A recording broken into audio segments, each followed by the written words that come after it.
A big welcome back to the channel. Join me as I do a full review and take you on a complete tour of Ocean Cay Marine Reserve to show you exactly what's here so that you can plan your time here effectively. There are lots of different types of beaches, and this is a small but fairly large island. As you can see from images that are scrolling across your screen, there's a lot to see and do here. We're going to talk about all the different beaches, shelter options, how much things cost, food options, alcohol, transportations, excursions, and much more. Let's get started on this full review of all the free things that are included when you visit. So let's start off by taking a look at what the island looks like. And as you can see, it's a large island. Now, just to give you an idea of where Ocean Cay Marine Reserve is, it is 65 miles from Miami, and there's a total of 8 different beaches here. Now, the reason why it looks like we got here so quickly is because there is no tendering. That means the ship pulls up and you get right off and you can walk right onto the island. As you can see, there are lots of maps to help you understand not only where you are, but where you want to go.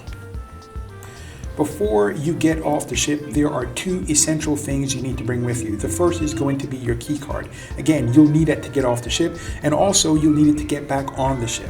The second thing is going to be your towel. There are no towels that are available on the island to those members who are not part of the yacht club. Now, if you don't know what to do, as soon as you walk off, the first thing you're going to see is this big blue building right here, and it's your information center. Not only will that help you understand where you can go and sign you up for different excursions, but it also will help you understand what's on the island for you to see and explore and do. The first thing you're going to come across is going to be your town center area. You have to walk through this in order to get anywhere, and this is not a traditional island, so you're not going to see any native Bahamians here. No one's going to try to sell you anything. It's an artificial town. It's the shops, I would describe them more as boutique type shops. As you can see, there's some degree of transportation, but don't count on it. The transportation here is not very good. You're going to be waiting for at least 20 minutes for anything. You will see golf carts zipping all about. Those are usually not going to be an option for you at all unless you're handicapped. However, I strongly recommend you bring a good set of walking shoes. That's because most people take the Shoe Leather Express. As you're seeing right here, they're walking back and forth. If you have a wheelchair, it's all paved, so mobility issues are not going to be a problem until you get to the beach area. I was there on the MSC Seascape, and there was only one ship in port, and that's one thing to understand about this island. There can only be one ship in port at any time. At times, you'll go to some other islands, and when there are 2 ships in port, you have to get off really quick because there'll be no more lounge chairs available, but this only allows for 1 ship at a time. So this is about as full as you will ever see the island. It can accommodate many thousands of people, but for the most part, about maybe only 5,000 people are going to be here at any given time, and you are going to have a staff that actually lives on the island to service you, as well as people who come off the ship. Another interesting fact that most people don't realize or know about Ocean Cay is that it is man-made. I'm gonna pan the camera around and give you an overview of the lagoon area. This is called Ocean Cay Lagoon, and the beach on either side is called North Beach. Now, something interesting to note is that you can cross the bridge and get to the other side, which is a little bit further walk, but it's worth the walk, especially if you don't want to wait long amounts of time for a drink and have a beach area that's not as crowded. However, the closer part is just as good when it comes to quality, with the sand, and also quality with the beach water. Some people hate and love this beach, and the reason why is because the water is always going to be calm. You're never going to see waves here.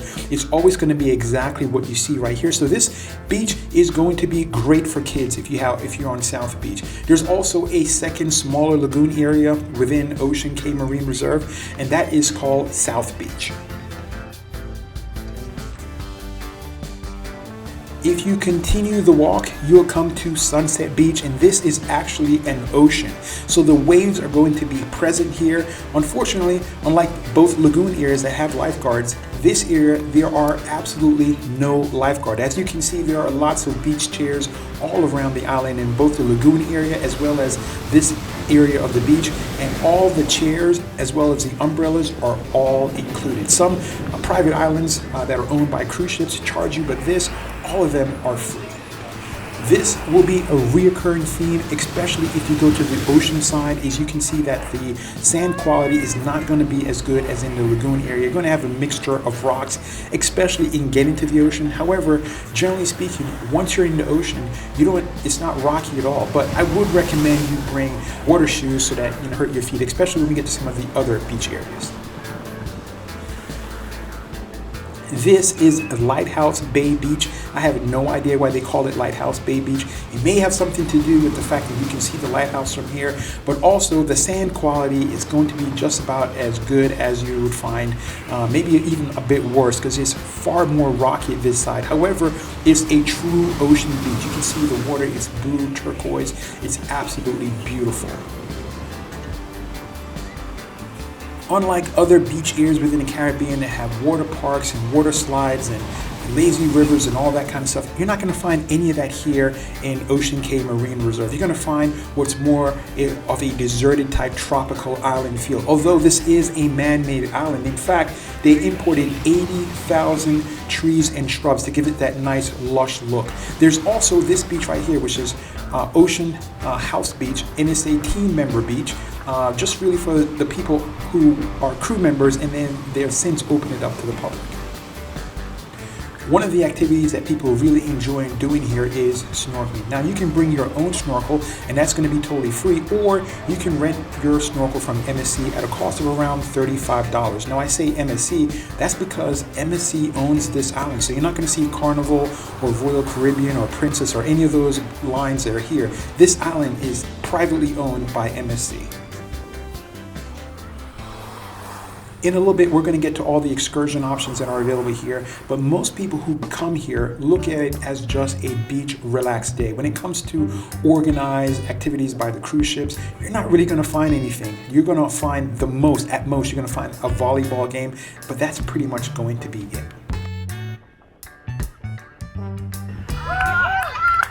I mentioned earlier that the outer beaches along the ocean are not necessarily going to have lifeguards, and at times if the waves are too strong, or if there's a storm, or if it's too windy, those beaches will close. So you'll see tons of seating all around the island. So it seems like there's more seating for people that are there. Now when it comes to the seating, sometimes they can get different. Most of the times you're going to find lounge chairs that you're seeing right here, and some of them are going to be in unique locations where you can just sit there all day long underneath a palm tree and just hear the waves. It's extremely relaxing, almost like a tropical hideaway beach experience, and at times you'll find these type of lush seatings. Now the umbrellas do cost $15. I said they were free earlier, but that's not true. There are $15 for the umbrellas, but still you're going to find tons of seating. Seating here is never going to be a problem. There's just an abundance of them.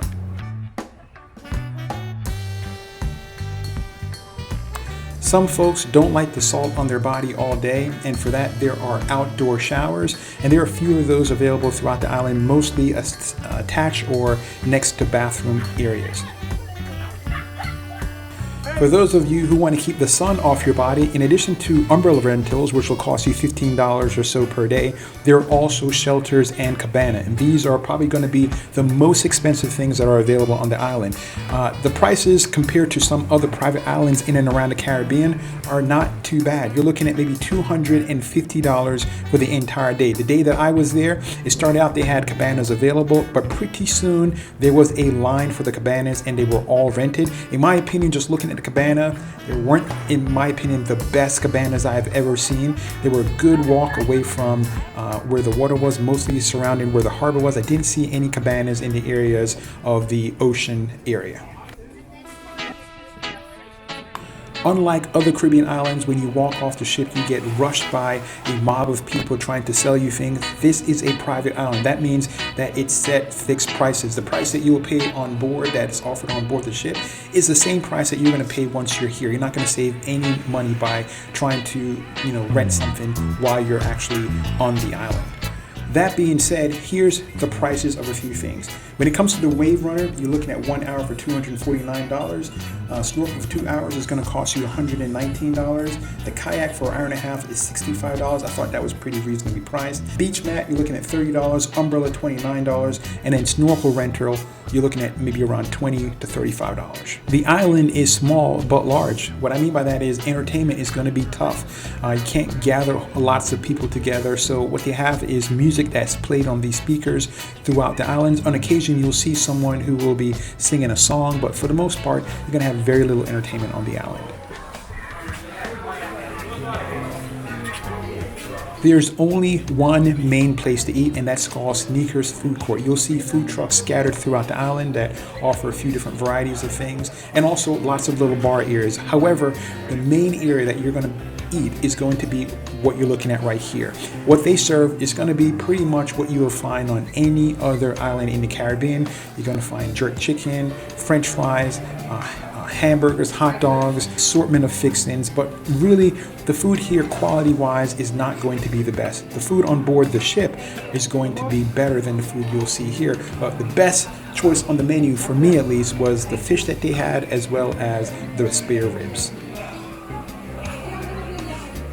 I certainly hope that you enjoy your time on the island, but I also hope that you're enjoying the content. And the only thing I ask is for you to do one thing. Please hit the like button. That helps like-minded folks find my content, and my channel grows. It's a way to help me. The best thing you can do for me is just hit the like button. So if you haven't already done so, please do so now. One of the good things about MSC is that it has one of the most affordable drink packages of all the major cruise lines. And one of the other things I really enjoy is, unlike many other cruise lines where when you go on board their private island, the drink package is not included. The drink package is included. So if you have a drink packet on board the MSC vessel, once you get here on the island, it's also included. And as you can see, there's a smattering of different locations where you can find places and little bars that you can drink.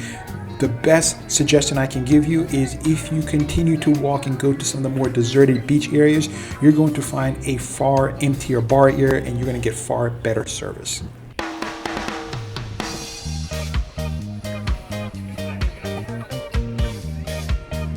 The next question I want to answer is, who is this island made for? And the reality is, it's made for everyone. Kids and adults alike are going to enjoy it. If you have younger kids, I definitely recommend you keep them in the Lagoon area.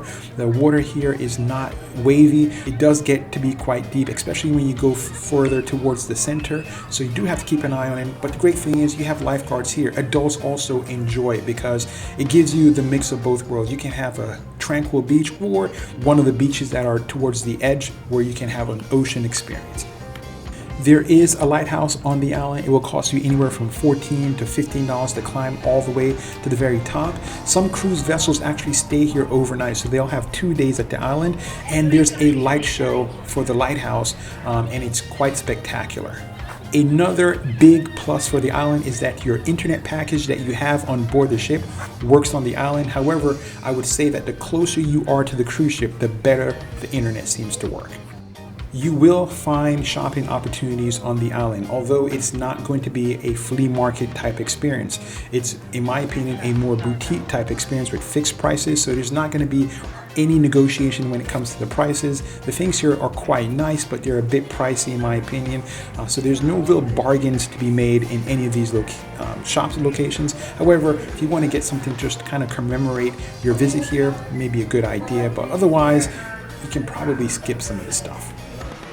There are folks who will take photos of you once you leave the ship. At some other islands, they kind of are all over the place and they take a lot of different photos. So if you have that photo package, you'll get some photos, but not a lot. Not as much as, you know, maybe some other cruise lines do on their own private island. When it comes to the staff, you're not going to really have any interaction with the people who clean the island.